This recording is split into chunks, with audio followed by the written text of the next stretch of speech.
Hello, everyone, and thank you for coming. It's a pleasure to have you all on the second event in the Digital Disinformation, Right-Wing Extremism webinar series.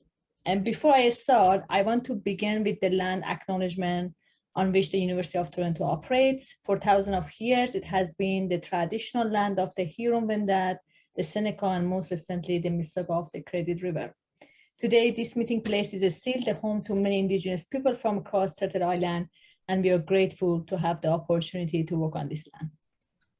So our today's moderator is Dr. Tanner Miller, and Dr. Miller is an associate professor in the Communication and Digital Media Studies program in the Faculty of Social Science and Humanities at Ontario Tech University. He's a steering committee member of the Center on Hate, Bias, and Extremism, and his current research examines the far right, the internet, and digital media platform. Thank you so much, Zainab. Good evening, everyone, and welcome to Right-Wing Extremism, Hate and Harm, Online and Off, which is part 2 of our webinar series for transnational right-wing extremism and digital disinformation. My name is Tanner Mirrlees, and I'm really glad to be here with you tonight, and I also thank you for being here with us tonight for this important discussion. First off, I'd like to thank the Intersectionality Research Hub at Concordia University, the Center on Hate, Bias, and Extremism at Ontario Tech University, and the Institute of Islamic Studies at the University of Toronto for co-organizing this event, especially Zainab and Yasmin and Victoria, a great team to work with in putting this together. I'd also like to thank the Infoscape Lab at Ryerson or X University, the Canadian Disinformation Project at Simon Fraser University, the Algorithmic Media Observatory at Concordia University, and the Canadian Heritage's Digital Citizen Contribution Program for their support of this series. And significantly, I'd like to convey our gratitude to our 4 panelists, Drs. Barbara Perry, Ganaele Langlois, Elmer, and Sibo Chen, for being here with us tonight to share their insights on the rise of right-wing extremism in Canada and internationally, and to help us to understand the national and transnational digital development, spread, and impact of this harmful and hateful movement. So tonight's panelists will discuss how right-wing extremism has been emboldened by digital technologies and scrutinize Canada's online ecosystem of harmful and hateful disinformation and misinformation. As for the evening structure, each speaker will present for about 15 to 18 minutes or so, and following these 4 presentations, there's going to be an interactive question and answer session. So if a question comes to mind during any of the presenters' presentations, please type your question using the question and answer tool at the bottom of your screen. During the Q&A component of the event, I'll then read your questions to the panelists and they will do their best to answer, and we'll have some free-flowing discussion, okay? So moving forward, I'm not going to read each and every one of our participants' bios because it would likely take me the full 2 hours of the session to get through all of their accomplishments. So instead, I'll refer you to the website for the event if you'd like to learn more about our speakers, and just quickly introduce speakers as follows. So our first speaker of the evening is Dr. Barbara Perry, a professor in the Faculty of Social Science and Humanities at the Ontario Tech University, and the founder and director of the Center on Hate, Bias, and Extremism. A warm welcome to you, Barb. Thanks so much for being here. Thanks, Tanner. I really appreciate that. Good to be with you all. I did attend the first session and I found it really, really exciting, and looking forward to the conversations tonight as well. Tanner and I actually spoke after the last one and thought, oh, geez, you know, maybe I should have presented at the top, because I'm going to provide a little bit of context for the far right movement. And really well, I won't say the highlight, but the core of what I want to present to you tonight is a typology of the far right that were, I should say, right-wing extremism that we are developing in the context of the second environmental scan on right-wing extremism in Canada that I'm working on with colleagues Ryan Scrivens and David Hoffman. I won't actually be talking too much about the digital space, except to say, I mean, this is where these folks are living now. You know, when we did the first study, I mean, many of the groups were very active online and offline now, and we could sort of identify geographical regions and where they belonged and where they lived. Now it's much more difficult because many of the groups or clusters or cells or even individuals, I mean, some groups claim to be groups, and there's one individual, but they are, sort of online without any sort of geographical affiliation. So, they're sort of a virtual community or virtual group, if you will. So it has become increasingly difficult, I think, to sort of locate where the risks are, where the concentrations are across the country. So that said, I'm just going to go ahead and present my slides here. I just have a few actually to work through with you. And one of the things that I'd really like to come out of the conversation today is, sort of your feedback on that typology in terms of, the elements that we've missed, are there elements that you think, we should, think differently about. Again, just whatever feedback you might have would be really welcome. We're sort of in the midst of beginning to develop the final report on the second environmental scan, so it'd be great to have that feedback. I do want to provide a little bit of context, though, before I move to the typology. And one of the places that I want to start, because a lot of the, especially, sort of from the right, one of the conversations or one of the criticisms perhaps that's leveled against defining these as hate groups or talking about hate speech or hate propaganda, or, as we're talking about tonight, the harms of hate online and offline, is, that, they're really expressing very, they're expressing opinions, they're expressing, their freedom of speech, if you will. And I think that one of the things that's really important to keep in mind is that, and people talk about this being a very blurry line in terms of what constitutes free speech, what constitutes hate speech. And, I've argued for a while now that in the Canadian context, that line is a little less blurry than folks would like to suggest, because we have had successive court decisions at the provincial and federal levels that have defined hatred very explicitly. As we see here, this is probably the most famous of those cases, R.V. Keegstra, where the hatred thrives on insensitivity, bigotry, and destruction. It's a most extreme emotion that, if exercised against members of an identifiable group, implies that they're to be despised, scorned, denied respect, and made subject to ill treatment on the basis of group affiliation. So we've had similar definitions to that in 6 or 8 significant decisions. And this is actually a Canadian Human Rights Commission decision in 2006, Warman v. Cuba, that sort of distilled all of those decisions to identify 11 hallmarks of hate.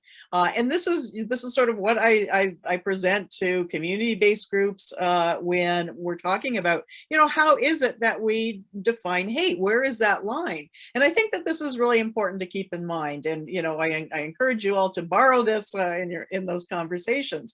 But it's not just hateful. It's not just offensive speech. It's not just speech that, hurts someone's feelings. It is dangerous speech. And that's the way I sort of like to think about it. Not just hate speech, but dangerous speech and damaging speech that really does subject the group in question to vilification, to hatred and harm, and even, to calls to engage in violence against them. So we see hallmarks like targeted group is portrayed as dangerous or violent by nature.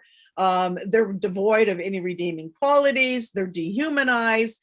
So these sorts of indicators, I think, again, important to keep in mind as we talk about, what are the forms of speech that we're particularly concerned about here. Also want to highlight, and I know that a couple of my panelists here will refer to some of these, and the first panel, when was that? 3 weeks ago? Also had quite a bit to say about this. Some of the contemporary flashpoints that have really amplified the far right in recent years. Of course, the refugee crisis, that is, the movement of refugees that was framed as a crisis, the Trump election, and I think, the coming and the Trump loss as well. Should sort of include that there. Reaction to both Black Lives Matter movement and Indigenous resistance, COVID, and of course, more recently, the convoy. All of these have been important, I think, generators of support and sympathy for the far right movement, as well as then growth in their membership. And of course, we've also seen this process of normalizing hate. And you know, I mean, it's manifested in a number of different ways. We again certainly saw that in the convoy, where, you know, hundreds, if we count the number of people that showed up on the roadside as the convoy came across Canada, you know, thousands of people demonstrated some sympathy with the sorts of narratives, the far right and other extremist narratives we saw associated with the convoy. And that in itself is a sign of the mainstreaming of what might have been, you know, 5, 6, 8 years ago described as extremist narratives. But we've also had, of course, a number of political interventions in this space, that have also normalized hate and shaped that environment, what I call an enabling climate for hate. So, you know, you're all familiar, I'm sure, with so many of these sentiments, and they predate Trump. We like to blame Trump, but a lot of this actually predates Trump in terms of, you know, the Quebec narratives around the Charter of Values, for example, which has now, of course, been institutionalized in terms of the restrictions of religious markers. Harper referring to the niqab as offensive, and as to Islamization as the greatest threat to Canada, and so on, and up to the present. In fact, you'll remember, infamously perhaps, Bergen, the interim leader of the Conservative Party, talking about there being good people on both sides. So literally parroting the language of Trump in the context of Charlottesville, what was that now, 4 years ago. So we have this normalization. We're seeing that express itself also in, talk about, you know, offline harms, seeing that expressed in hate crime. Ironically, today, the latest data on police reported hate crimes was released, the long-awaited report for 2020. And we see, no coincidence, of course, that we saw a dramatic 47% increase in hate crimes from 2016 to 2017, so the first year of the Trump administration. We also have seen this year, in 2020, the last year for which data are available, another dramatic increase, 37% increase in police reported hate crimes, bringing it to an all-time high. And that is all part and parcel of this environment, this atmosphere that is enabling hateful, the expression of hate in multiple forms, whether it's through verbal, or in this case, you know, quite physical and blatant forms of violence and property crimes as well. Now, important to remember that, you know, looking at these data, estimates are that it's a fairly small proportion that is directly attributable to folks involved in far right groups. Estimates have it, you know, 10, 15%. Fairly, yeah, I mean, still, I think it's a fairly substantial proportion, but still, by no means the vast majority or even vast minority of incidents. However, the most extreme incidents are, of course, attributable to some variant of the far right. So we have had, and this is just looking at mass murders, 24, was that 24? Yeah, 24 homicides associated with some element of right-wing extremism. This actually adds up to 23. I need to correct that, because we have from 2018, that number is now 11. Sadly, just, I think it was 2 months ago, one of the victims of the van attack in Toronto succumbed to injuries sustained in that attack. They had not left the hospital since they were mowed down on Yonge Street in Toronto. So we have, you know, these really extreme, obviously, manifestations that are explicitly tied to right-wing extremism. So in this case, you know, anti-statist, anti-police sentiment in particular, in terms of Quebec City and the London murders, of course, Islamophobia, and then the van attack motivated by incel sentiments. So here we come finally to what I really wanted to highlight, and that is the typology that we're developing. In the best of all possible worlds, this would be created as some sort of Venn diagram, because there are significant points of intersection amongst all of these bits of the far right movement. So in our first study, when we were looking at the far right, and we published that in 2015, so our research was sort of 2012 to 2014. This was really the focus of our work: neo-Nazis, skinheads, white supremacists, sort of the traditional elements, if you will, of the extreme right movement in the North American context at the time, and specifically in the Canadian context. And even the anti-Muslim elements were sort of part and parcel of these. They weren't really sort of at that point quite yet, couldn't sort of identify them as independent arm of the movement. So it's really dramatic what we've seen, I think, since 2015 in terms of the growth of the movement. Obviously, far more people, far more individuals drawn to the movement, far more groups. We identified 100 active groups in the first study, and over the last couple of years, we've been able to identify now over 300 active groups. They're moving targets, of course. They morph and they splinter, and they disappear and emerge as something else. But as best as we're able to fathom from open source and online accounts, somewhere in the area of 300. So again, a fairly dramatic growth. And with that has come some really interesting forms of specialization, if we can call it that. So we are seeing new elements, new arms of the movement come to the fore. The old timers have not disappeared. We still, believe it or not, there are still a few cells of KKK across the country. We still do see some elements of skinhead movement in Montreal and Vancouver in particular, and the neo-Nazis are far from dead themselves.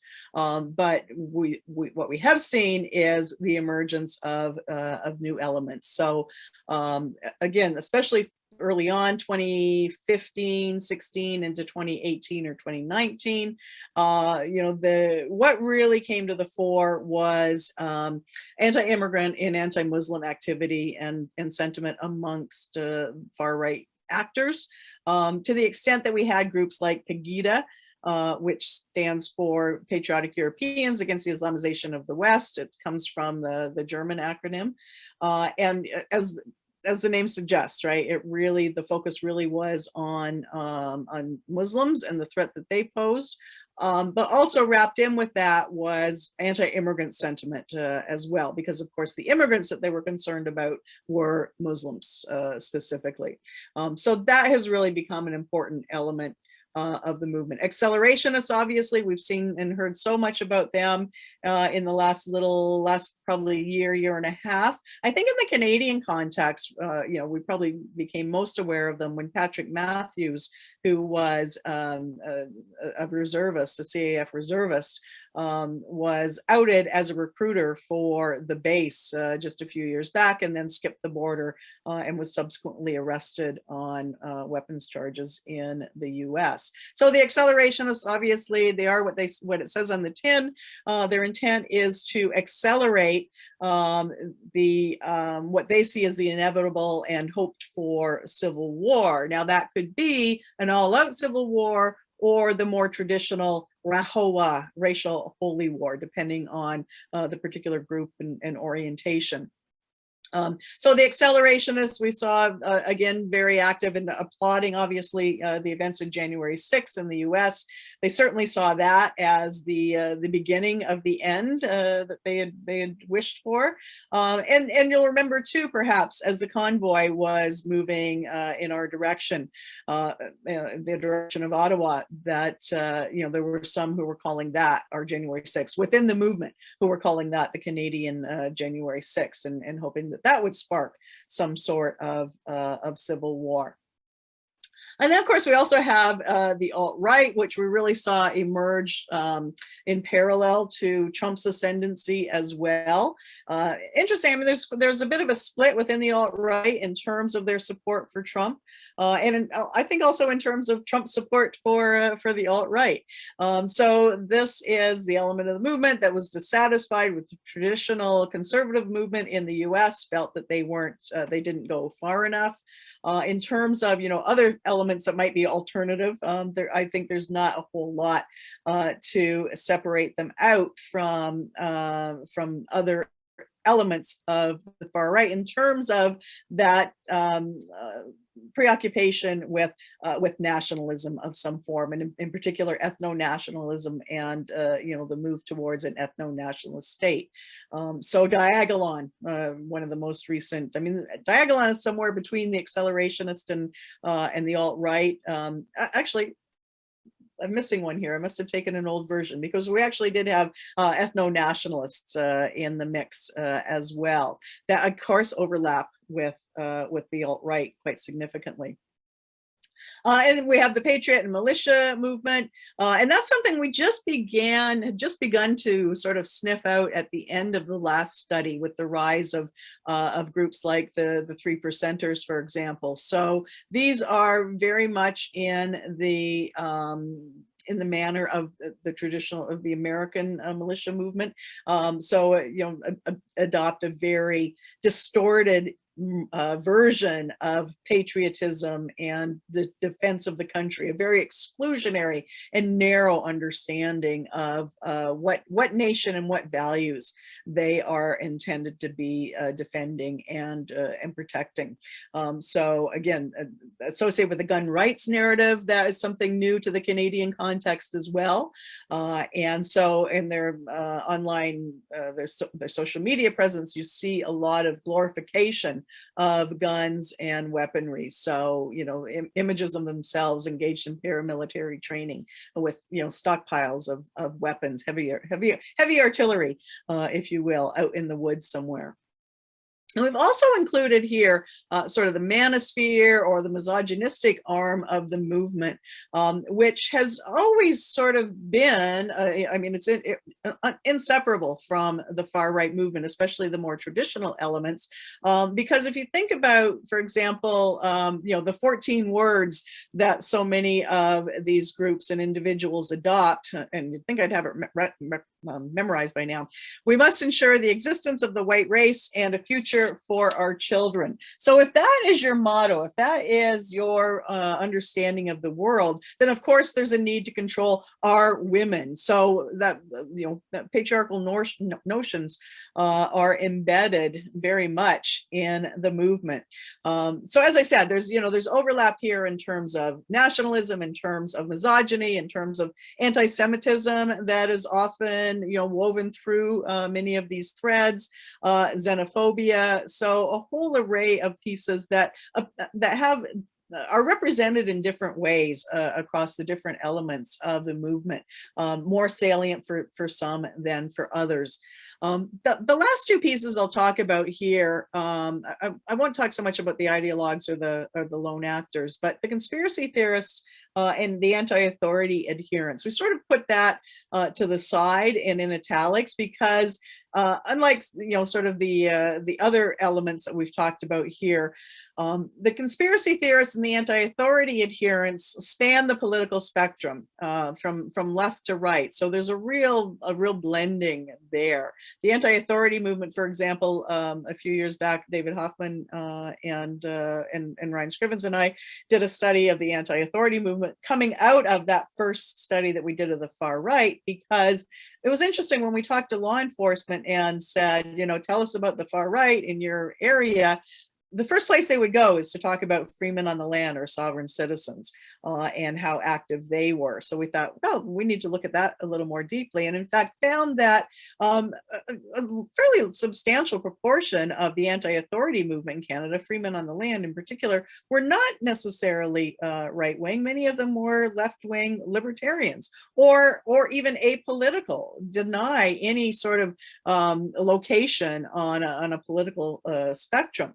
But nonetheless, there really is, especially now, it's really increased, obviously, and we saw how much sympathy the anti-authority movement has in the context of the convoys. I mean, that really was an incredible display of anti-statism in the Canadian context. Conspiracy theorists, same sort of thing. Again, spread across the spectrum, although much of what has come to the fore in recent years does tend to be more closely associated with the far right, the QAnon conspiracy theories, for example, conspiracy theories around COVID in the context of the convoy, some of the anti-status or even the specifically anti-Trudeau narratives were grounded in right-wing conspiracy theories specifically. So this is sort of where we stand with this typology now, still sort of a work in progress. We've just submitted another application for the next stage of this work with public safety, where the intent really is to refine this typology, but also to be much more explicit, much more conscious of the intersections among and between the movements. So it's both looking at the distinctions and looking at the intersections within the far right movement. So that's it for me. So I really look forward to the conversation and some feedback at the end when we have a little bit of time. So thank you so much. Thank you so much, Barbara. This is really, really helpful typology. Next up, our second speaker is Dr. Ganaele Langlois, Associate Professor in Communication Studies at York University, and Associate Director of the Infoscape Center for the Study of Social Media. Warm welcome to you, Ganaele. Hi, and thank you so much. This is great, and this is a great panel. I'm gonna follow up, and Barb, thank you so much for this typology, because it's something that is so useful, and especially I like this idea of like what circulates in between that, and for my presentation I'll add another layer, which is the misinformation. So questions that I've been working on is, how does misinformation lead to hate? And that's a much more, that's a very, very uneasy question, because once we apply it, we got to think about how does, alternative health and an interest in essential oil can lead you to anti-vax, can lead you to the Freedom Convoy kind of thing. How can a daily experience, or kind of what should be seen as a banal question, or something that you should be able to question, can lead you down a path to outright conspiracy theory, and so on and so forth. So those are kind of some of the questions that I've been asking alongside with my colleagues at the Infoscape lab. And in order to really understand that, it has been kind of a very troubling moment of understanding that hate is, or hatred, and all those movements are accompanied, by a certain level of affective reactions, and a kind of, there's a typology of affect that goes in there, in the sense that hatred also needs fear, needs humiliation, needs feeling of humiliation that can then be articulated around the betrayal by, a state, for instance.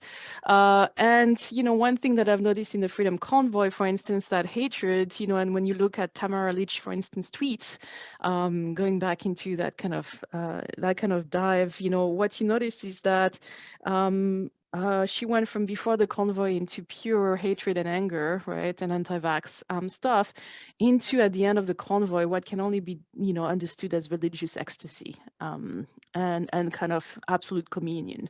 And so what I've been particularly interested in is kind of like this landscape of affects, and what are the affects related to hatred. And because for me, it's kind of like they're related to disinformation, misinformation. I think misinformation, disinformation really kind of articulates those different affects together and weaves them together, and gets users, different users who to, kind of be oriented in a certain ways. So it is in that context that I want to, my research at this point has been trying to find out ways of intervention. How do we intervene in that? And this is where I want to start by showing you two pieces of visual evidence that we have as researchers. And so I'm going to show the first one here. This is the first piece of visual evidence. It's a photograph of Tisha Evans. These photographs went viral when it was taken. It's from 2016, a Black Lives Matter protest against the killing of Alton Sterling. He was a 37-year-old Black man, and he was killed by 2 police officers. So this is how we answer that. And in this picture, we see both the long history of the struggle for the civil rights movement and anti-racism struggle in the US up to today's Black Lives Matters. We also see the police brutality and violence and the kind of systemic violence that it entails. So this is one photograph among many, and I'm going to leave it here for now, and I'm going to show you another piece of visual evidence. And this is very different. This is a network map, really kind of that looks at the spread of malicious COVID content and its relationship to misinformation and hatred on different platforms. And so here we have a very different piece of visual evidence that gives you a bird's eye view as to how widespread misinformation is, how common, even banalized it can be, and how constant it is. And I'll stop sharing here. What I want to say is that these 2 pieces of evidence both have their power, their inherent power, and their limitations. And if we want to think about the photograph as being that which, kind of asks us, where are we and what are we doing and where are we standing in those kind of very clear dividing lines, it can also be dismissed as just a photograph, as just a moment in time. If we look at the network map, it gives us a really beautiful bird's eye view of how the spread of misinformation, and when you look closer, you can look at the different platforms, different groups, and so on and so forth that are involved in it. But at the same time, it is distant, abstract. We only see little dots and really pretty, links between them. And it can be dismissed, if you want, as a little too, a good piece of information, but not as something that we can actually use to become politically involved, if you want. And I'm going to say that the network map, for instance, really what it does and what kind of political intervention it can allow is the kind of political intervention at the higher level. It kind of tells us, this is how it spreads around platforms. This is, the intervention that could happen then is around, the network, the flow of communication, the platforms, and so on and so forth.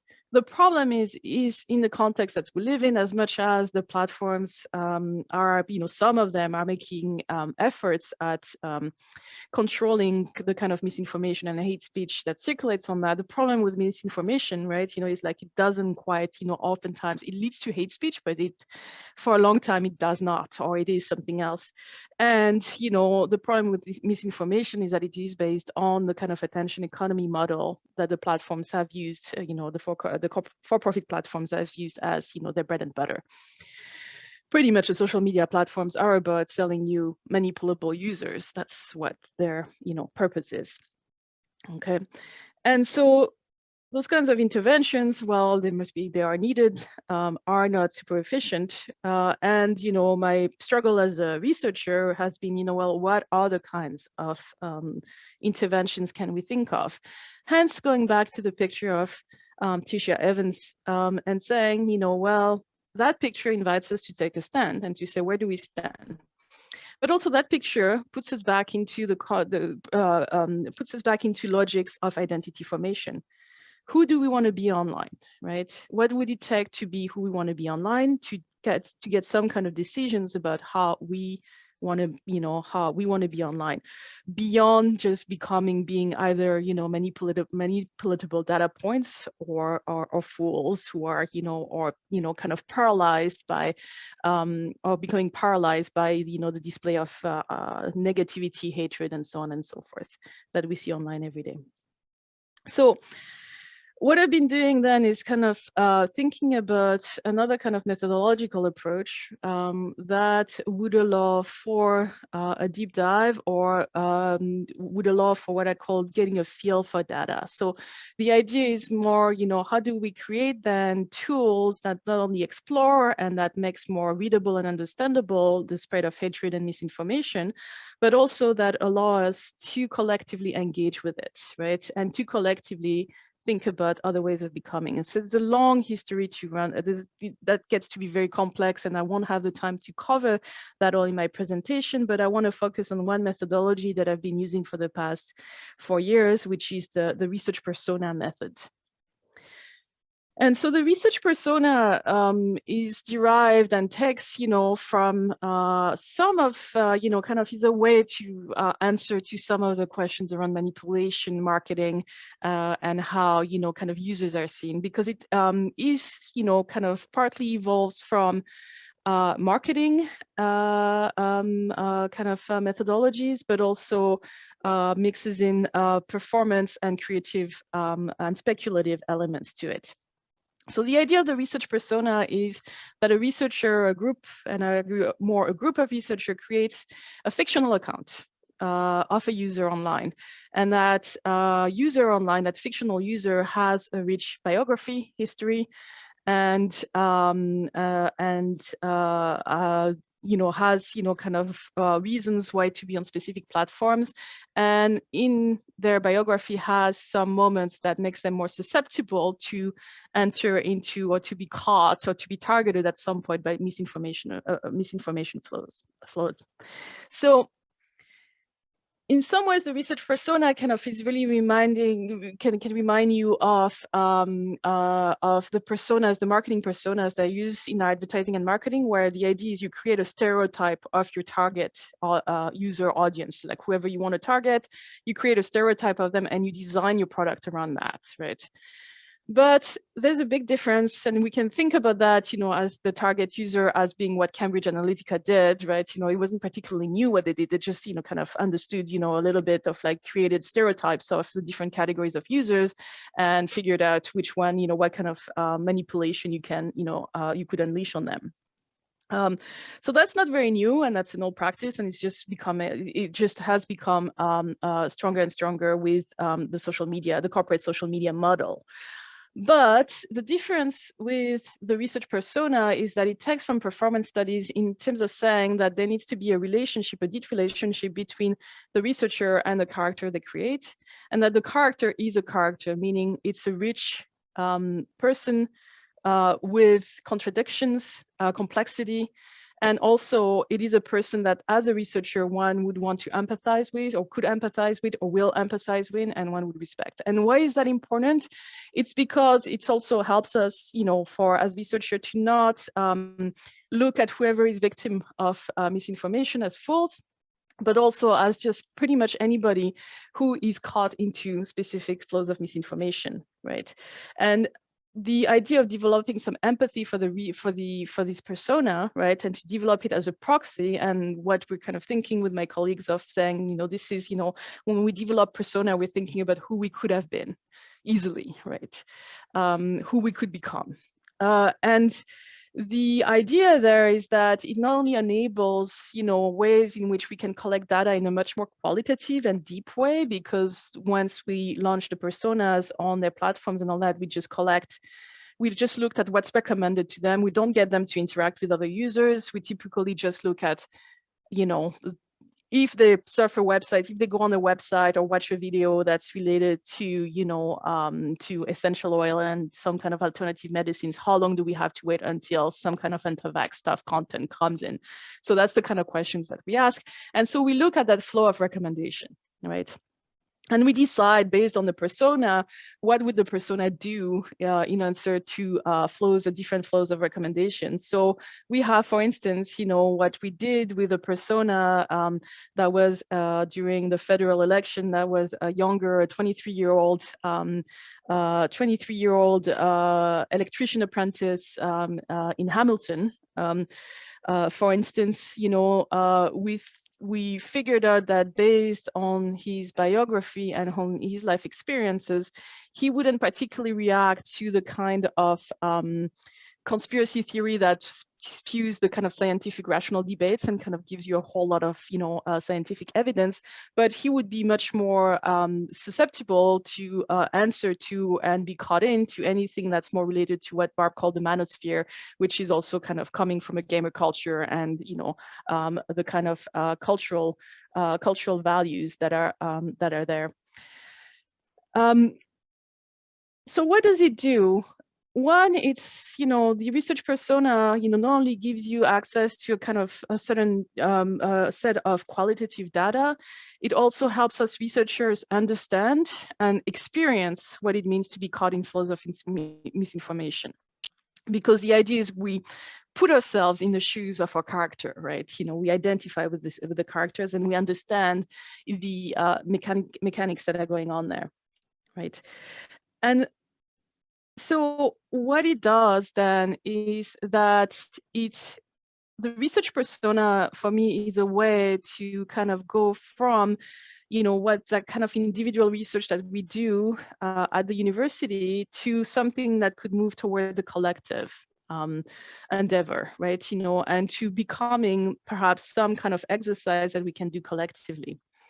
And so that, leads to a playfulness as well, and the idea of people inventing, other, personas that they care for. And what is interesting is to look at the researchers that I've been working with when I've been teaching the persona workshops, is that, the building of the character is always related to very important life experience of values to them. So some characters were developed because, and really driven by people who had members of their family who went into, the alt-right, or, are, kind of part of a context of banalized racism. Or, some of them also were saying, I could have, definitely gone the 4chan route and the 8chan route, and I didn't. And others were just kind of really driving on, kind of what is it that they see around them that makes it matter. So kind of driving into the kind of lived and importance, history is definitely a move that's away from the kind of social science approach that's kind of tries to be removed and objective, to something that's much more engaged and trying to find ways about how do we as researchers then kind of start being in the communities with other people, and how do we invite other people to do that in turn, right? And so the idea here and the projects that will follow from that are a set of projects where we kind of develop that as collective exercises. And so the idea that we have with other colleagues is to really think about, if we have the persona, how do we present those portraits, for instance, as stories? Not only as source of data for us, and I've used that for the article that was published in the CJC with Stephen Neville, for instance, on the alt-right during the federal elections, but how do we think about that in terms of collaborative, community-based projects and what they can do as well? So this is, I guess I'll stop here. There's much more to that and other kind of workshops and ideas and methods that we're inventing at this point, but I think that's it for me. Thank you so much, Ganaele. Yeah, the question of how to analyze hateful and harmful disinformation, misinformation, online, mapping its networks and spreads and intervening in that space poses such great methodological challenges. And this research persona concept and approach that you and your team are developing, it seems so creative and innovative, and an alternate way of doing this kind of work. So much appreciated. And I look forward to learning more about that as well. So thank you, Ganaele. So next up, we have Dr. Greg Elmer, professor in the Professional Communication Department at Ryerson University. And Dr. Elmer is the founder and director of the Infoscape Research Lab. So thank you very much for being here with us tonight, Greg. Over to you. Thanks, Tanner, and real pleasure to be here, as our other speakers have already mentioned, and thanks to the organizers. I'm an internet and politics researcher. That'll be my profile for now, but really lately that's meant that that I've been working for 3 years, almost 4 years now, exclusively and sadly researching disinformation, hate, harassment online. Much of this has been funded by Heritage Canada. It's also been really quite a deeply collaborative, I'm sorry, I'm getting buzzed here. A deeply kind of collaborative set of projects. So I just wanted to kind of recognize a few people that I've been working with over the last few years, some of which have been speaking the series, Professors Al Rawi and Chen from SFU, who also Ganaele was mentioning, Professor Langlois, of course, McKelvey from, Fen McKelvey from Concordia, and Professor Mark Tutors from University of Amsterdam. Ganaele's already mentioned a couple of the students that we've been working with who've been fantastic in co-authoring papers. Sabrina Ward, for example, from Concordia, Steve Neville from York, and Anthony Burton from SFU as well. So out of these last 3-4 years, it really struck me. I thought, okay, what do I present? We've been working on a number of papers. Steve and I worked on a paper. When we talk about social media, we often don't talk about this thing here called Zoom. So right at the outset of COVID, Steve and I kind of put aside a few projects and focused on a paper on Zoom, and that is a paper that really focused on a lot of racist activity and communication and statements that were quite pervasive, not just at the beginning of Zoom, through so-called Zoom bombing that have continued over the months, unfortunately. Ganaele also mentioned, and I think Tanner posted a note perhaps in the discussion group about the Canadian Journal of Communication project that Ganaele and others have been co-editing. And so Sabrina Ward and I worked on a paper on crowdfunding of the far right in Canada. That's a nice cat there. And it was that was an interesting project because Sabrina actually got in touch with me about 3 or 4 weeks back, maybe it was a little bit more than that, saying, "Hey, Greg, did you notice that that one of the co-organizers of the GoFundMe campaign up in Ottawa, the trucker protest and occupation, was also in our data set from 3 years ago." So that was a project that, frankly, at the time, I thought, the findings were not super interesting, but in retrospect, you can see that that particular platform has been a place where the far right have been incredibly active and have been, as I like to put it, kind of rehearsing some of their pitches. So really lately, I've been most intrigued about the financing of the far right, particularly in Canada, and specifically crowdfunding or fundraising on the internet. So this is a project that I started to talk to PEN Canada about. So I wanted to share just a really short, actually, they asked me to write up a 500 or 600 word piece for their annual report. And I've just been working on that over the last couple of days. I think it's slightly longer than 500 words, but I think it's a piece where I try to articulate some of the research, some of the rationale for the research around fundraising and crowdfunding of the far right in Canada.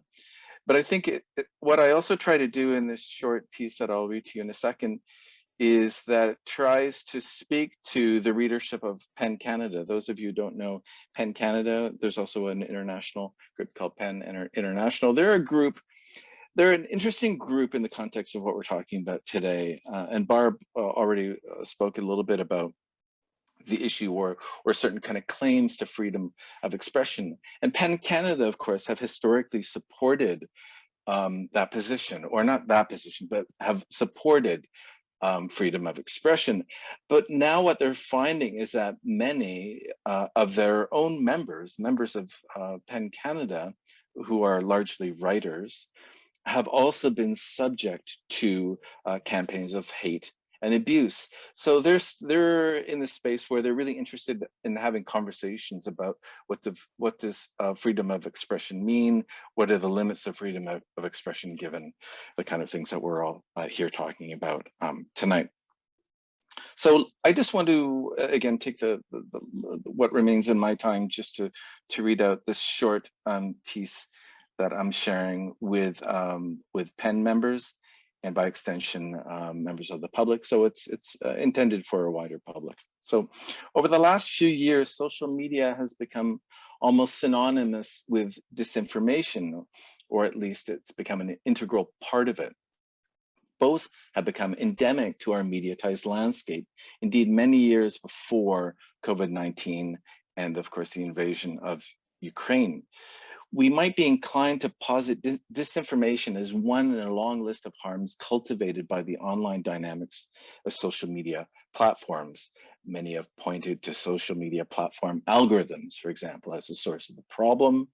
Others have pointed the finger at the inherently inhumane nature of the business model that social companies deploy, namely the reselling of platform users' emotions, fears, and everyday desires. And that's something that Ganaele was just talking about.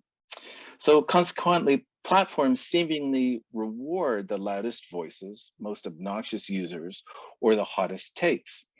Given the brevity of time that most posts remain visible online, or otherwise remain in friend feeds, a competition for attention has erupted in almost every corner of the internet and on all of our socially mediated apps, interfaces, and handheld devices.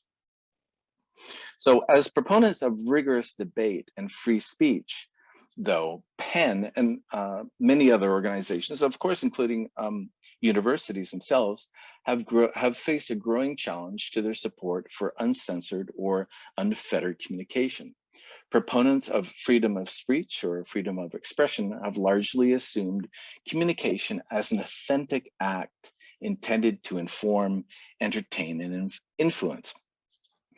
And from that perspective, it didn't matter as much if the content of such communication was popular or not. The growing influence of platforms on free speech, however, has increasingly defined communication as a contest, not merely a war of words or ideas, but as a challenge to users to game the system, so to speak, to raise one's voice above all others. So another challenge to the paradigm of freedom of speech was highlighted by the recent trucker protests, the blockades, the occupations, by groups that raised millions of dollars on the back of speech that spans the unpopular, the ridiculous, the inflammatory, and the factually incorrect.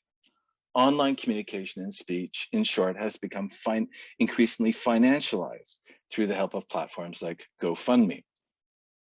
So mass fundraising appeals have faced some scrutiny for decades, of course, going back to the early 1970s when personalized language was found to increase political donations. While this form of mass customization, or perhaps mass personalization, gave the appearance of personal attention through the use of a person's first name in a fundraising appeal, for example, it also in parallel, led to the explicit targeting of personalities for abuse. Politicians not only personally attacked their opponents in the public arena, they also did so with great hyperbole through their fundraising appeals. So crowdfunding platforms such as GoFundMe are ready-made sites of personalized communication and viral forms of misinformation, toxic political discourse, and other online harms. So such platforms are intentionally designed, if we think about it, they're intentionally designed to function as viral machines.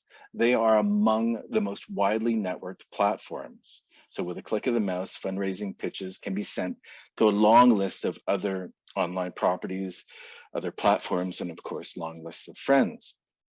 So in addition to the integration of network content into crowdfunding campaigns, and here I'm thinking about the YouTube videos and blog posts and other links that are included on crowdfunding campaigns, the campaigns themselves are anchored by a specific form of communication. and that I call the financial pitch, or what others have called the appeal for funds. As we've seen on television programs like Dragon's Den, pitches are not judged solely on their financial merits. Rather, they are judged on their pervasiveness or persuasiveness, which includes the passion with which contestants dramatically present their business idea. The same, of course, is also true online, where crowdfunding pitches make wild, unsubstantiated, hateful, and potentially libelous claims and accusations in their search for financial contributions. This is not, however, to suggest that all claims are inauthentic or fake, but they do raise the stakes, so to speak, by coupling inflammatory communication and at times misinformation with financial appeals. So such pitches thus have the potential to become harmful super spreaders, not only by individuals on crowdfunding platforms, but also by others that purport to conduct journalism and news online. And here I'm kind of closing, making a kind of veiled reference, of course, to The Rebel, which I would encourage everyone to read the piece that Doug Saunders just wrote for the Globe and Mail the other day. So anyway, that's the end of the short piece that I wrote for PEN. And so I'm trying to do a couple things in there, not just reflect perhaps some of the debate that's going on in these circles and organizations like PEN, but also to raise the question about the uniqueness of this financialized form of communication, right? That's just that I'm arguing is a distinct form of communication that we should think about how it serves as I just said, as a super spreader of potential forms of disinformation and hate. So thanks for the time. Thank you so much, Greg. That's great. You have to share that with everyone when it's available as well. I appreciated your critique of the idea, so pervasive in the liberal pluralist framework of the media, the liberal pluralist framework of the media, and in much communication studies, I think, as you rightly point out, that in democracy, good communications always already entails, a competition of different voices. And, you nailed it when you said that this principle has indeed become one of the key talking points of the anti-democratic, anti-pluralist far right, which appeals to this liberal pluralist framework of the media to rationalize its harmful and hateful speech, all the while and ever more hypocritically supporting official top-down efforts to shut down and censor speech related to things like critical race theory and social justice. So that's a really interesting contradiction to flag. And I also look forward to learning more about the funding of these movements and likely by more mainstream sources than we're currently aware of too. So last but not least, I'd like to welcome Dr. Sibo Chen, who is an assistant professor in the School of Professional Communication at Ryerson University. Really happy that you've joined us tonight, Sibo, and we look forward to your presentation. So take it away. Yeah, thanks, Tanner. And thanks, I would like to, okay, so let me start actually by sharing my slides. Okay, so can you see it? Slides? Okay, thanks. Yeah. So I would like to, thank, Tanner for that introduction as well, thank all of the colleagues, who kind of sharing the webinar tonight. And, my sincere thanks for, the organizers. So I think, since I'm the last one to, speak about, online disinformation, so I'm going to probably wrap up tonight's, webinar, the talk part, by talking more about, online discourse. So I am a researcher, I'm a discourse researcher. A lot of my previous research has been actually done on environmental communication, in particular, rhetoric around energy. And of course, a lot of the work goes into discussion about, climate change denialism. And that's actually where, I think that part interacts with, this kind of growing radicalization, if we say, about, all the discourse around, for example, anti-vaccination, all the discourse around, political radicalization. So that's actually where, I come into this one. So my talk today is a chapter I just recently finished. So it's a case study about, a particular hashtag. So this is before Convoy. So I'm studying a particular hashtag called Canada Has Fallen.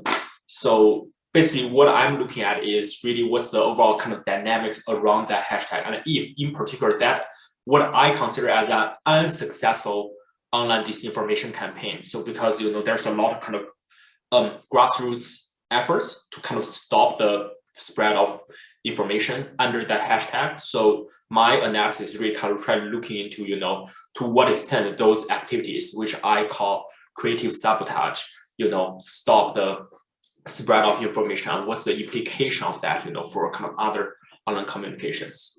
So I will be quick. We all know about this. So what actually become particularly concerning, right? So despite the fact we have a relatively high, so this is the data I got back in January this year, right? Even we have a relatively high public, I think this kind of number itself suggests a kind of relatively high public acceptance of vaccination, as well as other public health measures like vaccine passport. But what has been particularly concerning, as we have seen in the convoy, is some of the protests have gone so far. They have been targeting hospitals, healthcare professionals, and of course, what we have seen recently in Ottawa, right? This kind of entire blockade of city streets. But so with all of those evidence, so this is actually within the previously within the kind of science communication literature side.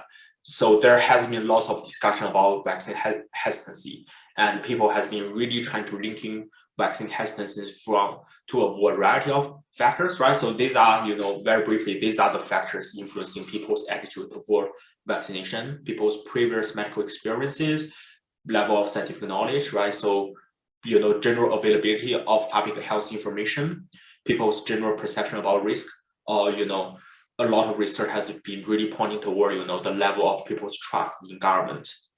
So, lots of the previous research have been really noted that, social media probably now is actually the most important factor in terms of, dissemination of anti-vaccination content. A recent study, so this was actually last year, I think many of us have actually read similar story, right? So this kind of spread of COVID-19 and 5G conspiracy theory, this idea that 5G network became actually spreading COVID-19. So it became so kind of pronounced in the digital sphere. Actually, it forced a few national governments to actually issue official statement trying to debunking the conspiracy.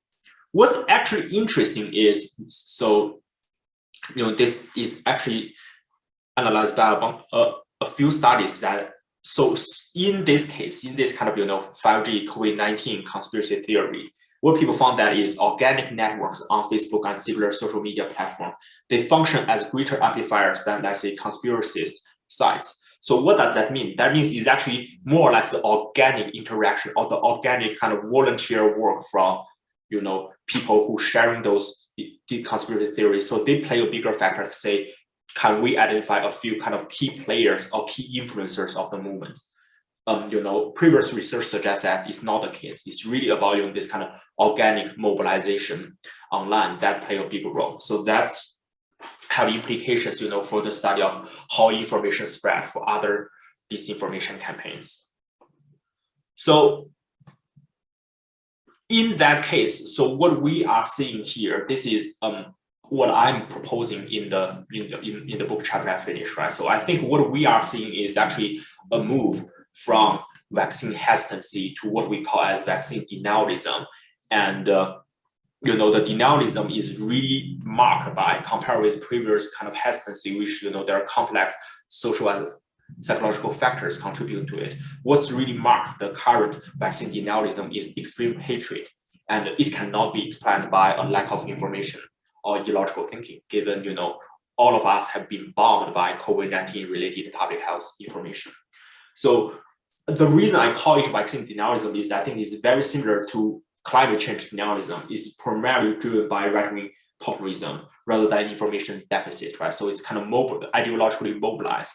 And many of them is really associated to this idea called solution aversion, the fact that people hate vaccination, not because, they're not only because they're disbelief in, vaccination, but more importantly, because they fundamentally hate or they fundamentally oppose the solutions implied in those measures. Like, for many people, mass vaccination implies, further government regulation or further kind of top-down approach in the regulation of people's individual bodies. So the challenge there, right? So I think, since, both Greg and Ganaele have mentioned about this, so I'll be a bit brief here. I think that the challenge there is extremely difficult to regulate online disinformation, and fact-checking alone, this has been demonstrated by an abundance of previous studies, right? So fact-checking alone cannot, mediate, the spread of misinformation. And also, more important, like in the case, for example, in the case of, vaccination, many information actually cannot be directly labeled as misinformation. How about, for example, I'm expressing my opinion about vaccination. How do we label those kind of information? And of course, the sheer volume of those information means that, when platforms, they try to imply a kind of algorithm-based detection, usually those detection has been proved to be problematic. It's very difficult to, so to speak, to catch, to actually achieve a sound level of accuracy. We're trying to detect, disinformation.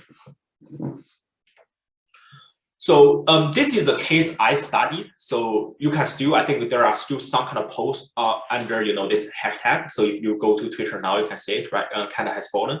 So this was a very trendy tweet for a few days back to, October. Sorry, it's actually 2021. So there was a typo here.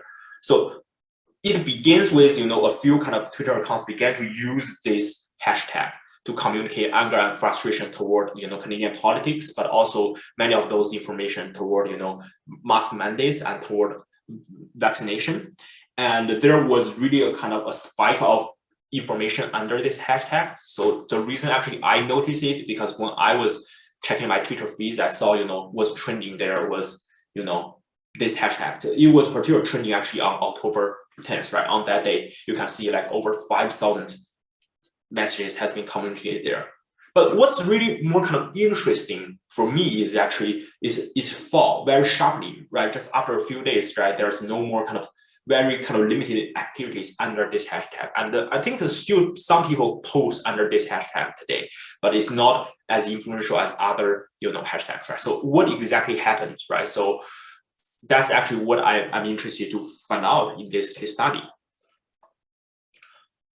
So the main research question, like I mentioned, is I'm really trying to figure out what's the overall discursive dynamics around this hashtag, right? So, and what kind of factor contributing to its kind of, so to speak, the short life, right? And I'm using a web-based social media tool developed actually at X University called Communalytics, right? It's a tool being able to allow you to, harvest tweets and basically provide a bunch of, kind of basic qualitative assessment of the Twitter feed, right? So overall, throughout the October 2021, there are over 10,000 tweets posted by, uniquely over 6,000 users.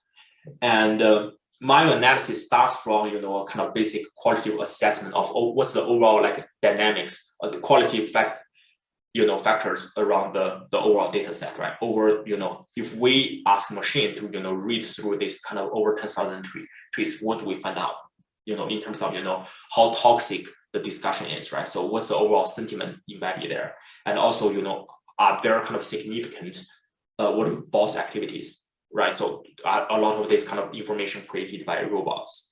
And following that, so I conduct a social network analysis to really want to see what's the overall, let's say, the overall shape, the interactions between users. And finally, to validate what I found from all of the previous steps is I conducted a qualitative textual analysis of the top 100 most retweeted posts to basically see what's the general kind of opinions being expressed there.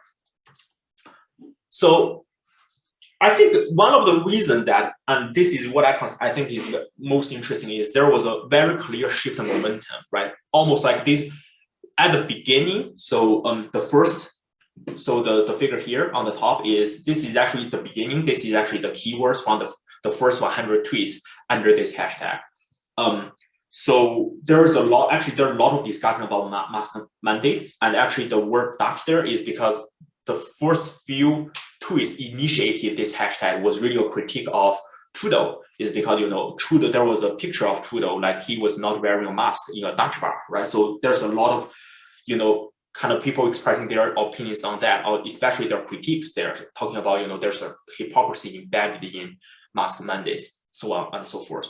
But as you can see, as more and more people joining the conversation, there are actually a lot of people trying to use or intentionally kind of doing a positive spin of the hashtag, right? There are a lot of people talking about love, a lot of people talking about, it's actually great to be vaccinated. And I think I actually read a bunch of, tweets talking about Canada has, because they kind of intentionally misinterpret this idea. They're talking about, Canada has fallen in love with cats. So, right, so discussion like that.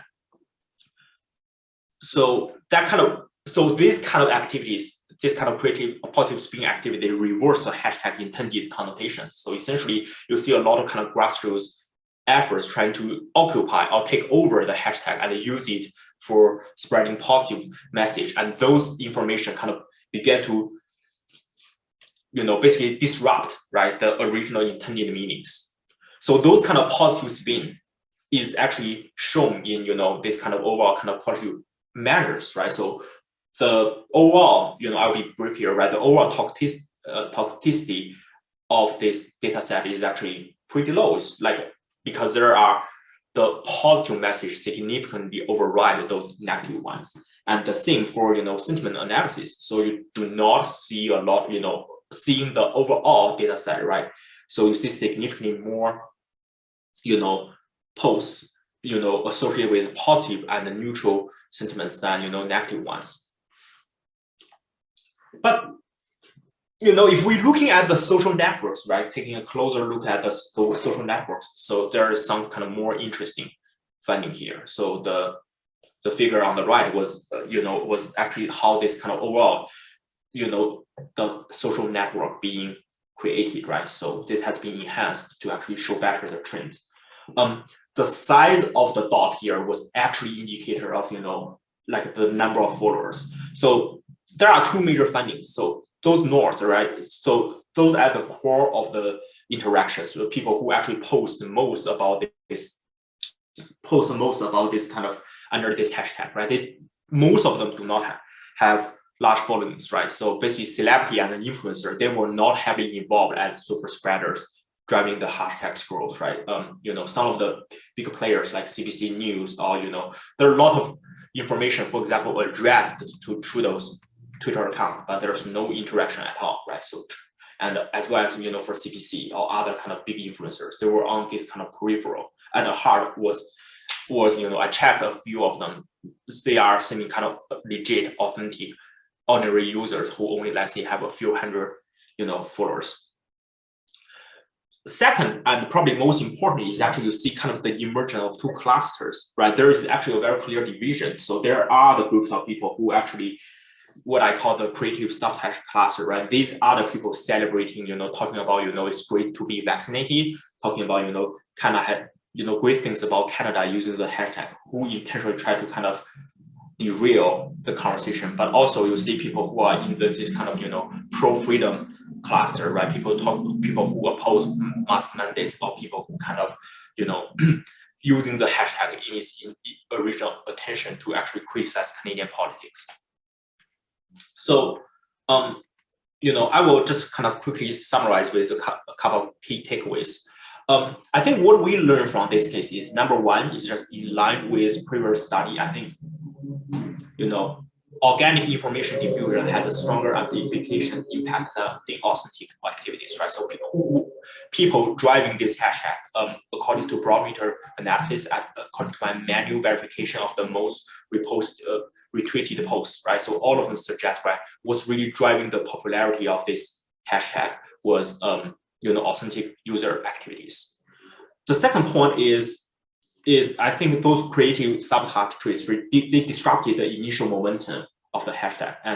But I don't think they actually alleviated this kind of political polarization between supporters and opponents of pandemic policies. So in many ways, right? So even though that you can see in many ways, those grassroots efforts, they countered the initial intention of this campaign, but they do not resolve the political tension around vaccination.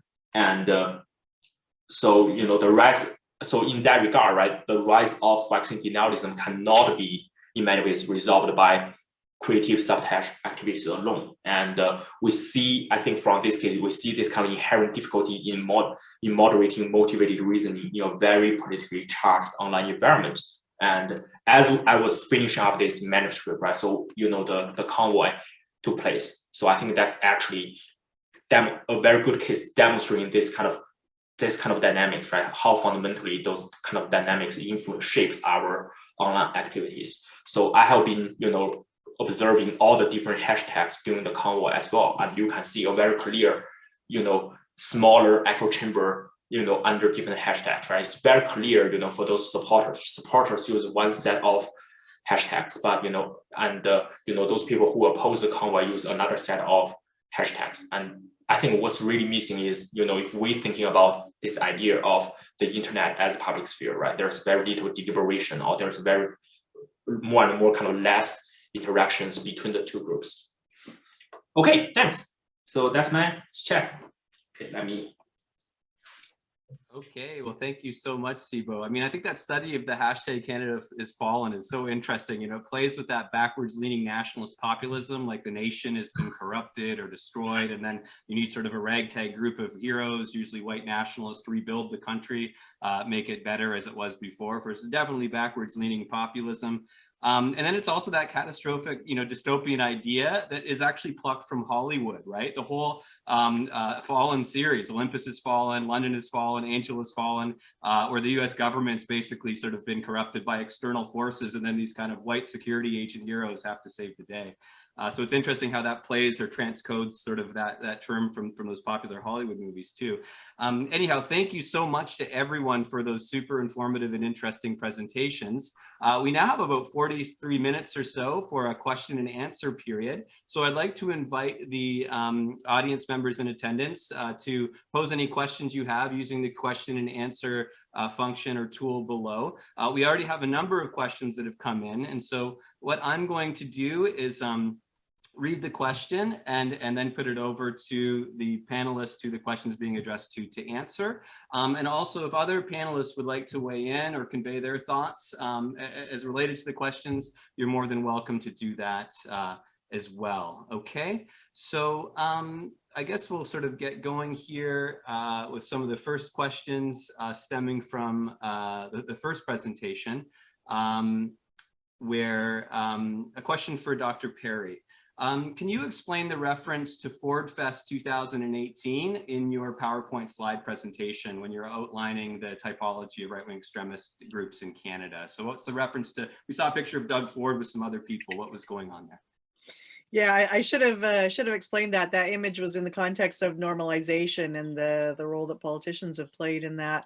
And what you saw there was that was in the context of the Mirrlees campaign, where Faith Goldie won something like 20,000 votes in Toronto. So Faith Goldie at the time was one of the golden children, no pun intended, of the far right movement. She was really one of its primary faces and proponents at the time. And so some of you may remember the backlash when Ford posed with that for that photo. And the fellows in the video are also, I can't remember now which group it was, but were fellow right-wing extremists. And of course Ford claimed to have excuse me Ford claimed to have no knowledge of who Faith Goldie was, in spite of the fact that they had shown up on Rebel Media together in the past. So it took 3 or 4 days of pretty concerted backlash and pressure from other politicians and from the general public for him to finally sort of tepidly back away and distance himself from Goldie. So again, it sort of highlighted the sort of that normalization, that this was sort of lending his support to someone who was campaigning on an explicitly racist, anti-Muslim, anti-immigrant platform. Thanks very much, Barb. I'm going to move over to a question. I think that it's directed toward Barb, but I think it's also very, very applicable to the other presentations as well. And that relates to the porousness of borders and how online disinformation and misinformation and harms and hate spread around the world. I remember Barb authored a piece on that topic, I think about 10 years or so ago. But I know that other colleagues in the room that study communications and international and global communications will also have some thoughts on the matter. So you know, what is this relationship between porous borders, global internet, and the spread of right-wing extremist hate and harm in terms of the ideas?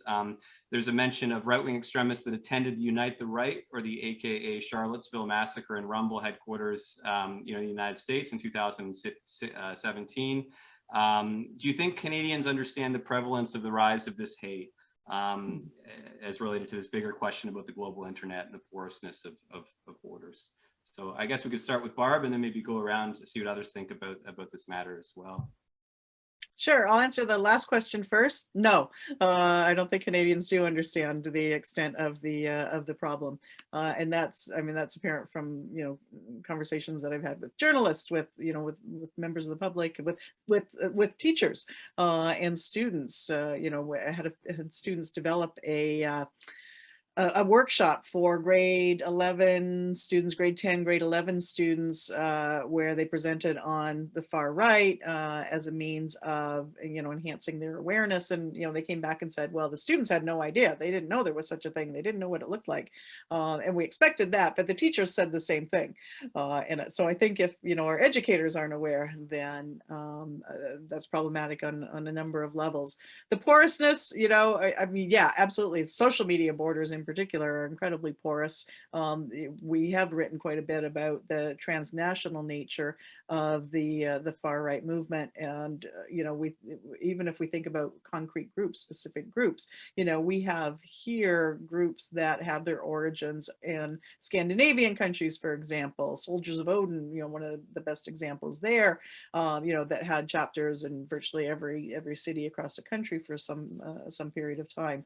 And then we have groups like the Base or Atomwaffen Division that you know, have their foundations in the U.S. and we have chapters here as well. But then even beyond that, right, in you know, sort of more open forums like the traditional Stormfront or Daily Stormer or any of those kinds of platforms, or you know, any number of venues on Telegram or some of the other fringe elements, you know, there's a lot of ongoing conversation across borders, you know, supporting one another. We saw that with the January 6th events. We saw that with the Unite the Right, where there was a lot of chatter back and forth between Canadians and Americans. When Canadians couldn't get across for January 6th, they nonetheless sent their support and said, you know, we'd be there with you if we could, and celebrated along with them, and actually staged sympathy protests in Canadian cities as well. And we saw the reciprocation during the convoy in Ottawa and the border blockades as well. So yeah, absolutely. The internet has facilitated that exchange of ideas, but also the strategizing across borders as well, which is worrying when, you know, we have these sorts of incidents happening in Canada, especially, you know, locally in Canada and the US. At what time do they join forces, as they had threatened to do for the convoys, right? That American truckers at one point said that they were going to show up at the border points and lend their support, blocking the border from the other direction as well. So significant and dangerous, I think, are those linkages.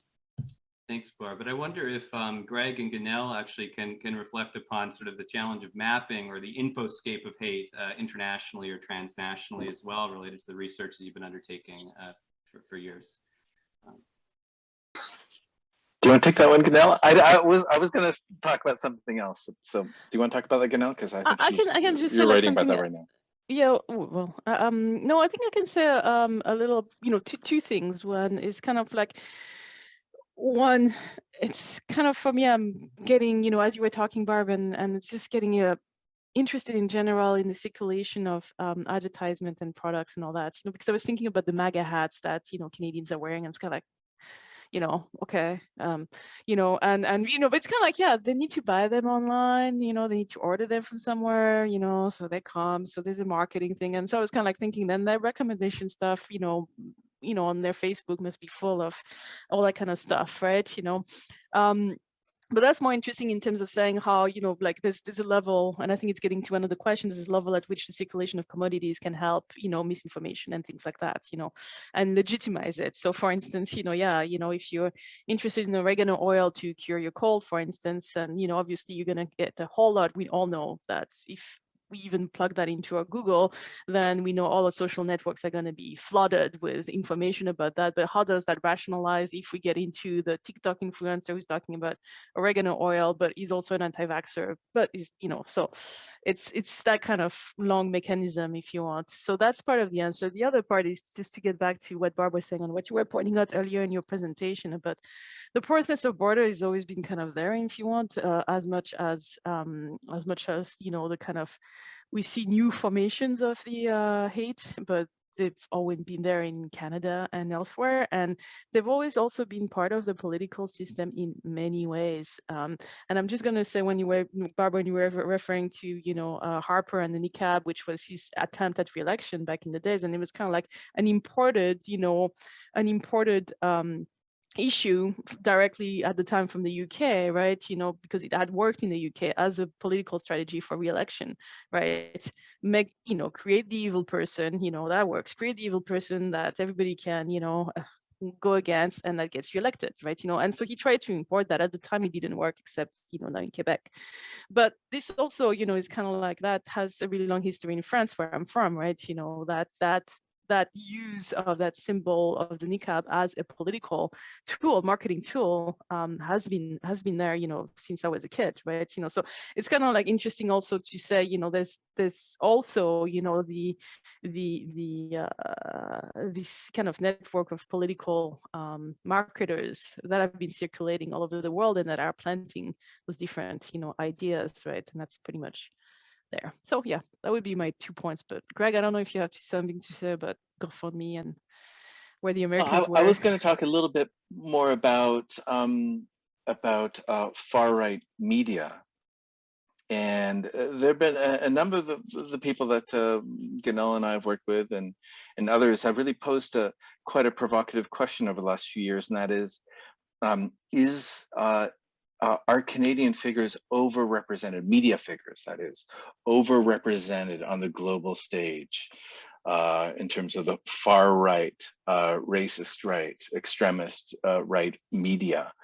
And a lot are arguing that yes, that in fact is true. There's a lot of anecdotal evidence. There are a lot of big, quote unquote, stars. There's been a lot of discussion, of course, of Gavin McInnes and his, one of the Proud Boys founders, who then founded Vice Media as well. But one of the things that we found empirically in the work that we've done is that Ezra Levant, of course, who heads Rebel Media, has a very large following south of the border and is considered a global figure from the far right.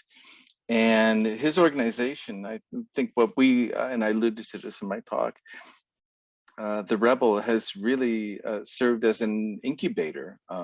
We conducted a social media study a couple of years ago, looking at the most influential social media accounts on YouTube, a number of other platforms, including the work that Sibo's done on Twitter, and found that Levant and many other folks many other individuals who used to work at the Rebel received as much attention online as did top journalists working for the CBC, the Globe and Mail, the Toronto Star, Global Television, and so on and so forth, right? So it's a very interesting organization that's been kind of put together, but there's a particular, very unique and distinct media model that they have developed as well. So that partially, I think, explains for what some are claiming to be an overrepresentation of the Canadians among far-right voices and far-right media around the world. Well, it's interesting because never mind the celebrities, but we also found, because we were working with the ISD Institute for Strategic Dialogue, and they were doing a lot of our online analysis for this leg of our study, and they actually found the same thing about just far right activists generally, that looking at some of the most extreme platforms like Iron March, right, when those identities were revealed, that Canadians ranked in the top, they were the top, the first, second, or third most frequent posters on some of those most extreme sites. So yeah, we're also we're not just importing, we're exporting as well. If I can I just jump back to something that Barb said earlier? That what we found is amongst these kind of far right voices is that they do have clear, almost all of them of these top influencers that we've kind of mapped, they have long held establishment links, right? To as you were saying, Barb, kind of mainstream organizations or mainstream conservative organizations, Sun newspaper, the Conservative Party of Canada, of course. So I think those are the individuals that I'm particularly interested in, because those are the folks who speak to multiple audiences. And as a great point that Barb mentioned earlier, is that there's a kind of a mainstreaming effect that's going on as well. And that's something that we found in our research as well. So I'm just going to add one minor point, is also what we can see is in many ways, for instance, in terms of racism or racial tension fueled by the pandemic, we can see a lot kind of spill over, is like where a lot of the kind of racist discourse from the United States have kind of direct impact on how local dynamics in terms of racial tension, let's say in Toronto or Vancouver, how they play out. So just at that point. And I've actually got two questions for you, Sibo, now, one from Dr. Perry and one from a member in the audience. So I'll ask the audience member's question first, and actually Dr. Perry can come in second. So Sibo, have you followed any of the creative sabotage during the convoys, particularly on Zello? And do you have any thoughts on what you saw with regard to creative sabotage during the convoys on Zello? So that's the first question. Yeah, so I haven't. So, I just like overall generally looking at Twitter, and clearly we know, for example, there was this hashtag called Go Home, like which has been very popular. And there are the ways people, I think, when we're talking about creative sabotage, we have to thinking, in a more kind of detailed way, right? Some of them was kind of providing clarification, providing rational arguments. Some of them was simply kind of using different kinds of memes to actually kind of deliver their kind of emotions. So what I feel is, in many ways, those kind of creative sabotage activities, they were less about communicate about certain information or communicate certain message. They were more, for example, to try to use Ganaele's idea. I think it's more about kind of reading about kind of certain effects around people really want to express their opinions on this, right? So for example, a lot of people talking about the sufferings of our residents during the convoy, right? That's kind of where a lot of the hashtag we see emerge. Okay, well, my question is a little more frivolous, perhaps. I don't know, maybe it's not. I mean, I've had a lot of conversations with journalists about the use and abuse of the term freedom, but one of the other things that I've been seeing in a couple of other analyses, especially of the convoy, and it was in your Wordle, is love. And I wonder what thoughts folks have on the way that, that terms like that have been used and abused. But I'm especially interested in that notion of love, really coming to the fore. And I mean, this is something that we heard from, white supremacists, right? We don't hate others, we love our own race. So I wonder, how that particular word is being used in these contexts. I think it'd be used just like a wildly, I think a lot of those words, freedom, love, and so on, there are many, many more. Just like they become such, I think they just become amply signifiers. They can mean almost anything, right? People kind of just assign what they agree with, associated with this kind of, very, I would say big and ambiguous words. That's kind of at least what I'm feeling when, reading those, especially actually reading all of those messages during the convoy. is much more kind of, I think the problem there is we have been so disagree with each other, like about on kind of different sides of the ideological spectrum, just like our definition of certain words is fundamentally different. I think that's the issue there. There's very little, or it's very difficult to actually to establish any kind of common grounds on those big words, right? Freedom, or thinking about democracy, or thinking about the word like love. No, I mean, that's one thing I'm really interested in, because it's kind of like turns to hate and love. What is the relationship between those two? And I think, so trying to understand it in the context of, hate and misinformation is we just launched a persona okay, yes, I know, whatever.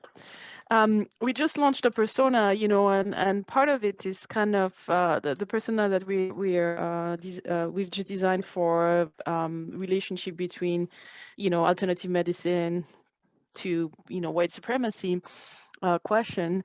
And in her biography, for instance, she has a young kid, right? And that creates a certain wedge, right? Because you are going to love your young kid, you are going to force to socialize, and you are going to have specific worries that can be definitely tapped into, right? And specific needs that can definitely tapped into that, some discourses online might offer a solution for, right? And so that's one way of articulating that. And for us, what we saw when looking at kind of when doing an ethnography of the yellow vesters and the people who were protesting in Hamilton back back in 2017, 2018, is just that they were always oscillating between a kind of hate, and the Islamophobia and all that, but there was always a kind of a coming together, right? A kind of and I use the religious vocabulary because I think it kind of makes sense in many ways to, that there was a kind of like the communion that would take place, right? What is important is to really realize that this communion can only take place, at the expense of through the destruction, through the willful wanting to destroy other groups, right? So therefore it's an impossible, communion, right? But it's kind of like, and I think Wendy Chun talks about it as the kind of love of the same, right? The homophilia, love of the same, and that's what social media recommendation systems do, is always promoting the love of the same, and the hatred of difference. So you have those moments of communion there, love. I love my kids, right? I love my neighbor, right? Who's like me, those sort of things. But kind of really what we need to parse out is how it links to kind of he's built on those objects that are really fractured objects, and really kind of on those kinds of hatred that you were describing, Barb, at the beginning of your presentation. Yeah. Thank you. I think I'll shift a little bit to, I think, the bigger question of conceptualizing and delineating between the different facets or typologies of the far right. And this one can be addressed by Barb, but I'd also welcome the other presenters to weigh in. So when we're trying to map or we're trying to conceptualize the different facets of right-wing extremism or the far right, to what extent are there just complete blurs and overlaps and smears? Like, are these clear-cut categories that we can delineate, between, or are all they kind of bundled together? And this relates to Dr. Al-Rawi's question, who was with us at our first webinar a month ago. They say, it seems to me that anti-Islamic and anti-authority groups are pretty much most of them. Don't you think that many categories in this mapping basically overlap? And so I just would like to hear more from everybody about that, starting with Barb. Yeah, I mean, I think that's our point, that there are points of intersection, but they're also, I mean, these groups, they're very situational in some respects, and very fluid as well. And so some at different periods of time are going to highlight different elements. So, speaking about Islamophobia specifically, you you don't see that coming to the fore. I mean, it sort of simmers on the back burner for accelerationists very often, but you know, I think anti-statism comes to the fore more there when we're talking about skinheads. Skinheads are, you know, they're not very politicized in many respects. So anti-authority or anti-statism in particular, you know, doesn't really figure much in their sorts of narratives. I think the patriots and the militia, interesting how, I mean, early on, they really were highlighting the anti-statism element, the anti-authority element, especially around guns rights narratives.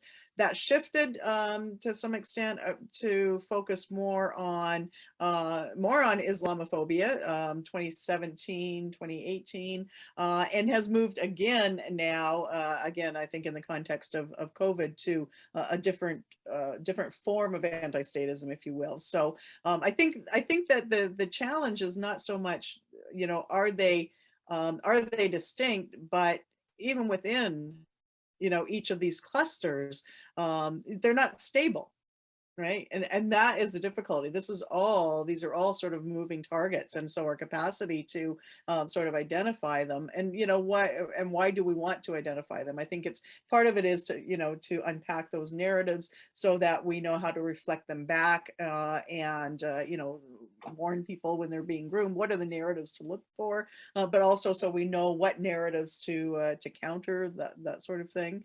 It's also, I think there are different levels of risk sometimes, depending on the nature of the narrative and the intensity of the narrative. So accelerationists, for example, are probably, and maybe with the patriots and militia, obviously the most aggressive, and I think the most dangerous in terms of their willingness to work on their from their ideological positions. Skinheads are dangerous but disorganized, right? Not then, you know, it's ideologically grounded. Their violence is ideologically grounded in the most superficial of ways. Often, you know, the ideologies are taken as a legitimation or an excuse to engage in violence rather than at the core of their being. So I think there are distinctions, and again, as I said, this is what the next leg of the project is really all about, is really paying, you know, much more close attention to the nuances across pillars, if you will, of the movement, and maybe even tracing, you know, each of the elements historically to look at the changes, and you know, let's add another layer of complexity there, even regionally in Canada, because you know, even soldiers of Odin, you know, in BC were not the same as soldiers of Odin in Quebec, for example. So how do we account for that? And does that actually challenge the question of whether there is anything there or there's anything like a coherent cluster?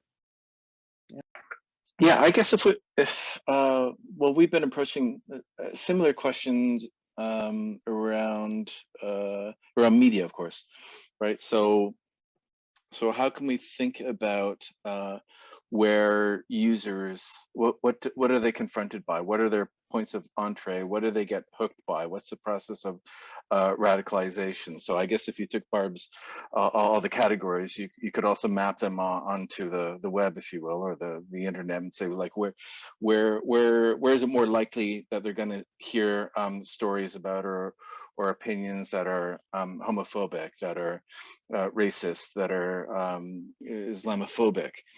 In the research that we've conducted, one of the core starting points, one of the anchors of content over the last 3 years, not surprisingly, has been one person. That person's name is Justin Trudeau. So what we find is that like 3/4 of the content, roughly 3/4 of the content, is tagged or has content related to Trudeau, and then there's a coupling. Right, or as the great media scholar Stuart Hall used to say, it's articulated with another concept, right?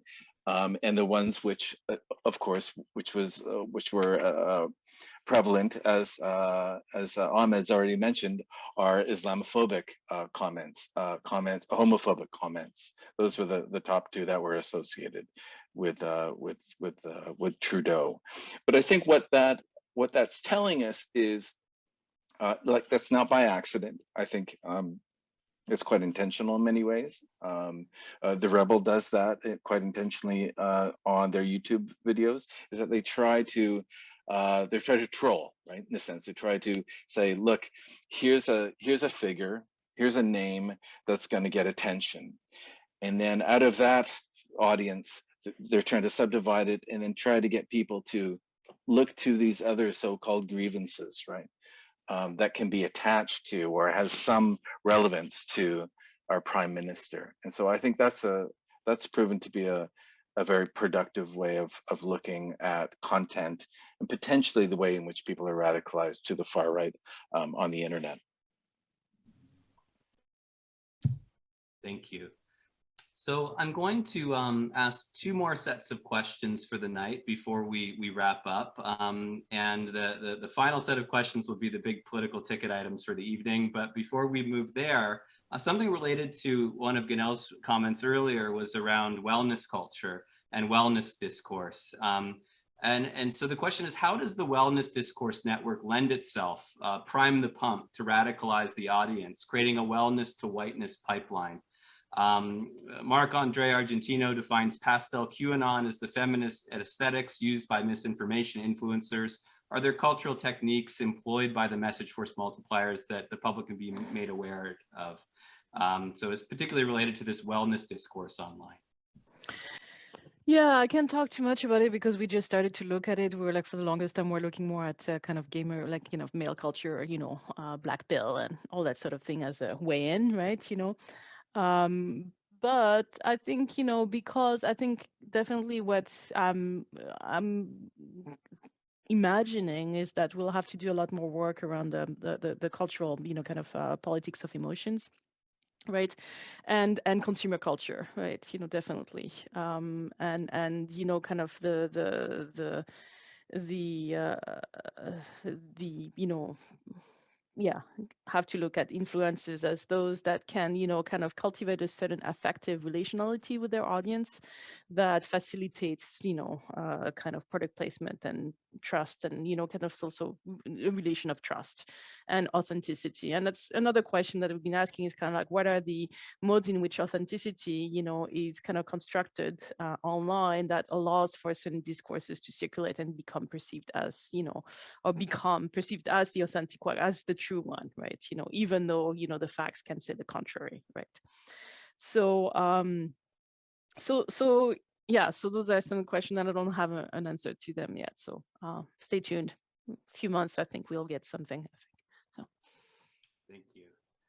Okay, so for the sort of the final cluster of questions relates to the what's to come and what's to be done. So what is the extent of right-wing extremist influence in Canada, not as a fringe or a marginal subcultural group or something sort of, you know, that shouldn't be taken seriously politically? You know, what is the actual danger of right-wing extremists gaining actual political power in Canada? So that's a big political question. And the follow-up question relates to a number of questions related by attendees around what's to be done. Is there more that can be done to curb the spread of misinformation online? Dr. Arawi asks, don't you think that sort of, you know, the rebel media spreads hate and disinformation against immigrants and other minority groups? If so, do we have the freedom to hate in Canada? And so, you know, to what extent will the right-wing extremist movement gain political power in Canada at the level of the state? Is that a possibility?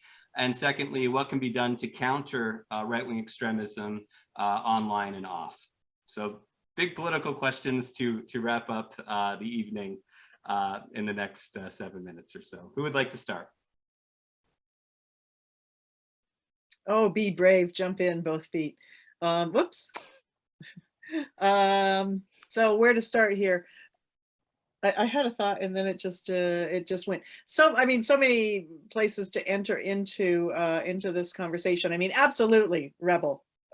does disseminate hate. I've done a couple now of expert testimony gigs around Rebel News, and one I used, actually, this is where the hallmarks of hate came from. I used the hallmarks of hate and drew from their videos and their other posts to suggest, yes, very firmly, they do contribute to hate.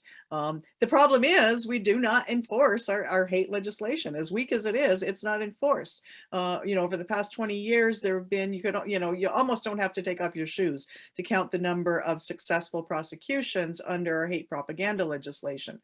So before we even think about new legislation, I think we need to really encourage the state to enforce the legislation that we have in place. So I think that's an important starting point in terms of how do we intervene, is the legislation itself. But again, as I often say in these sorts of presentations, it's not just a criminal justice issue. It's not just a legal or law enforcement issue. It is multi-sectoral. As we've talked so much here about, the inability or perhaps unwillingness of people to see through the misinformation and disinformation. I see Megan Bowler is on here, and she and I are on a project right now looking at, what kinds of strategies have been used in this sort of context, especially for adults, because we have some programming for youth. We don't have much for adults. And who are we talking about? Who was at the convoy, right? I mean, they brought their kids, but they weren't. The adults were vulnerable there. So I think education, it's a public health issue. All sectors need to be invited to the table. Civil society organizations, so important in this work in particular. So supporting them in whatever way we can, financially and through infrastructure.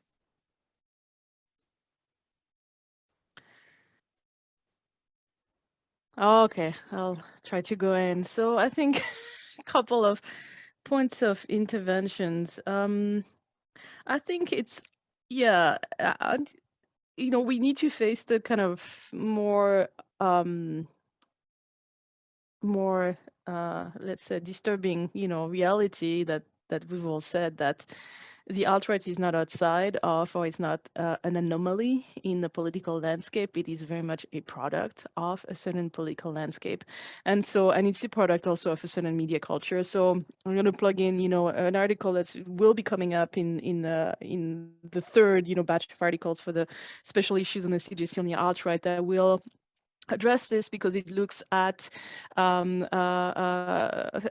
editorials from women journalists in the Globe and Mail, so Margaret Wente, and all those people, and making a parallel with, kind of especially looking at rape culture, right, and how they kind of attacked rape culture. And the very important point is those, the mainstream media makes the alt-right, discourses and extremist discourses normalized. It normalizes them, it makes them acceptable, right? So we need to look at those articulations also. Like, we need to face, and there's a series of articulations there that are really important. Another set of articulation, I would say, like, I'm not a specialist of that, but when you have, the emergency powers, were, kind of called not because of the convoy, right, but because the apparatus of, state violence wouldn't react, so there's, it was kind of like, that was the problem, really, I think, more than the convoy. It's just like you couldn't get the police to, do what they usually do when, it comes to indigenous protest or leftist protest. So it's kind of like, okay, well, so again, that's a very mainstream, if you want, element. And in terms of that, I think the only other thing that I would add is that, going back to what Greg was saying, it's kind of like we also need to realize that we need to move away from an idea of a conception that anybody who shares communication or information is at least wanting to say something true. Like, it's kind of like, well, that's not the case anymore. So that should be also something to consider in terms of, like, who do we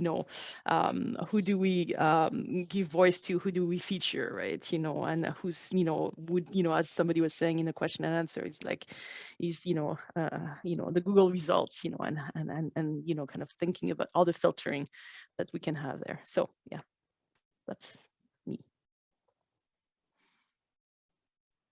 Right. Maybe I'll jump in. Trying not to be a downer here. Near the end of the event, the dangers are really really came out of what we witnessed in Ottawa. The serious danger now politically is one of the parties that's traditionally formed government in Canada for decades is flirting with the far right. I would say more than flirting with the far right. The person who, the MP who's leading the polls internally for the leadership of that party is mimicking and repeating the talking points of the occupiers, was unwilling to make any critical statements whatsoever about the effects that they had on the people of Ottawa, downtown, the economy, so on and so forth. So I think there's a very serious danger there, the fracturing of a mainstream party in Canada, a point that we've talked about already. The other issue, which I hopefully isn't too provocative here, but it goes to the point that Barbara was talking about of enforcement. I was not a fan of Trudeau's declaration of the Emergency Act at all, in large part because I do not believe that that the police were enforcing what was going on, any laws whatsoever seem to be in Ottawa at all. But one of the few, I would say, great things that came out of the emergency, the state of emergency, which we can thank to a previous conservative prime minister and government, is that now that the Canadian Parliament will be forced, or the Canadian government, I believe, will be forced to conduct a public inquiry on the reasons for the declaration. And the Prime Minister and others have started to talk a little bit and have given some clues that in fact that might involve a discussion and investigation of the role of police. Not just police, but of course the military. There was many examples of police from across the different jurisdictions, and of course members of the military who were more than sympathetic, I'll just leave it at that, of the ideology, the tactics, and the message of the people who took over the city of Ottawa for over 3 weeks. So that's a deep concern, but it's a conversation that we are forced, or we should be forcing the folks in Ottawa to have, and to talk about questions of accountability, and not just accountability, but change in policing, the way in which police treat members of different communities, of racialized communities, of BIPOC individuals and communities in Canada. Okay, I will talk more about, in terms of, media, or, what kind of public communication they contribute here. I think, one of the greatest dangers created by, extremism or created by political polarization is this creation of very kind of binary discourse, or very binary kind of worldviews, right? There is kind of us versus them, there is, friends and enemies, and we can see a lot within those kind of narrative. There was always this kind of simplification, say, okay, so the world is in great danger, all of these kind of threats to us coming in, and we need some kind of heroic actions to, save the day. Just like actually Tanner, like what you mentioned, right? So why, Canada has fallen, those kind of fallen narrative will become trending, right? It's kind of right fitting into that kind of narrative. So for that, I think a very important role that media could play and should play more is really kind of using different communication methods to reveal the complexity of issues, right? To function, to say that, you know what, that kind of binary construction, it shouldn't be work like that, right? There's way more story to be told there. And I think we see a lot of kind of new experiments, right? For example, the Conversation Canada is doing great works, inviting experts writing articles, or, in the United States, I think a lot of the experimental videos done by Vox has been very influential. But, we need to find more kind of approaches to do that, right? Do we see, let's say good examples for those kind of public intervention on TikTok, or, on Instagram, right? I don't, at least from my personal media consumption, I haven't seen many of those kind of, interventions. So maybe that's, I think, one of the area where a lot of work can be done, right? So is there a way, we can use all of the available new media tools, to find better ways to engage with, in public constructive public conversation. Thanks so much, Sibo. Well, I think that brings us to a close of this evening's event. Yasmin or Zineb, would you like to make any final thoughts before we close out for the night? I know that you probably have a lot to say on the topic. No, it's just been wonderful, and I just want to thank everybody in the chat who has posted some amazing articles and resources, and that's really useful for all of us. So thank you so much. Yeah, I just also want to thank everyone or our panelists for a wonderful talk. I want to remind everyone that we are going to have our third webinar on April 21st, which we are going to look at the intersection of Islamophobia and right-wing extremism on that day. So hope to see some of you then. And a special thanks to Tanner. Thank you, Tanner.